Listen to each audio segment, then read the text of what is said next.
You want the truth of who you believe you are to mesh with what you're projecting outward. If this is unsuccessful, you're aware of it, even if you opt to ignore it. The imbalance surfaces in your daily interactions, showing up in feelings of being upset, out of sorts, confused, and often misunderstood.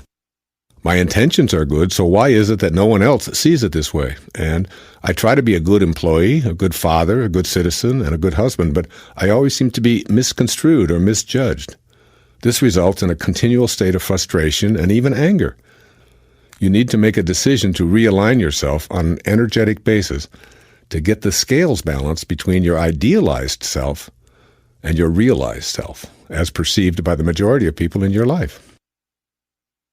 Restoring the balance through realignment. When you balance the way you want to be with the way you're being received, there's a distinctly pleasurable feeling of being in harmony with life. It's not that you're seeking approval or groveling for respect or love. It's more that you're in the world in a way that's congruent with your inner desires to be the kind of person you are.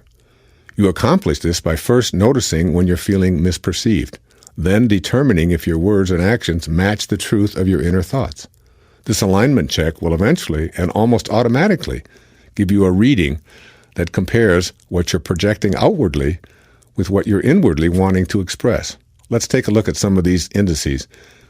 This alignment check calls for self-honesty along with a willingness to experience radical humility in the process. 1. I am a loving human being. If you both desire and believe this to be true about yourself, then you're 2/3 of the way toward being in balance on this principle. Your desire to be a loving person, and at the same time, your truth that you are a loving person, leaves only the third element, how others perceive you. Here are some ways of being that are counterproductive to being perceived as a loving human being and create an imbalance. Having a strong position of hatred toward anyone or any group of people, you're out of balance. Violence in any form, including aggressive verbal outbursts, you're out of balance. Support for weapons designed to produce megadeath explosions, you're out of balance. You enjoy being entertained by films portraying hatred and killing, you're out of balance. Verbally belittling others' beliefs and insisting that your beliefs are superior, you're out of balance. Let your thoughts of love become the driving force behind your unloving behaviors. This is true alignment. Begin looking at the world as a vast mirror reflecting back to you exactly what you are. If you truly are a loving human being, the world will look like a loving place to you, and this will be how you will be perceived. You will have restored balance, and consequently, there will be no discrepancy between how you see yourself and what the world is reflecting back to you. If the world continues to look like an unloving and unlivable place, I urge you to keep examining the kind of energy that you're projecting outward. 2. I am a kind human being. You cannot be kind to me and unkind to your waiter and be in balance. When you persistently extend arrogance outward in the direction of other people, even if you feel justified in your actions, that's how you're perceived and defined. You need to know that you're not coming across as a balanced, kind person. You may indeed exemplify kindness in how you treat your children and your grandmother, and even all of the children and all of the grandmothers of the world. But if you honk your horn in a red-faced anger at a slow-driving grandmother who's taking her grandchildren to school, then you're way, way, way out of balance. If you see yourself as desirous of being a kind person, then consciously spend time daily aligning your thoughts with your desire. The universe will cooperate, bringing you more and more of that same kindness. 3. I am a joyful, happy human being. In this category, your feelings are the measurement you need to pay attention to. In fact, they require your undivided attention. Do you feel happy and content, or are you easily outraged over the misconduct of others? Does your joy turn quickly to despair when you read the newspapers or listen to the news? Do people around you really think that you're a happy camper in your daily life? Do you regularly hear others telling you to lighten up or chill out and stop letting yourself get so worked up?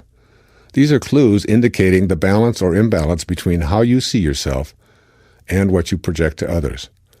The alignment check for this principle involves noticing your feelings and your ability to sustain them, along with feedback from people you trust. And 4. I am a non-judgmental human being. If you're truly non-judgmental, then it will be impossible for you to categorize or generalize individuals into groups such as old, Southern, uneducated, teeny boppers, belonging to red or blue states, conservatives, liberals, and so on.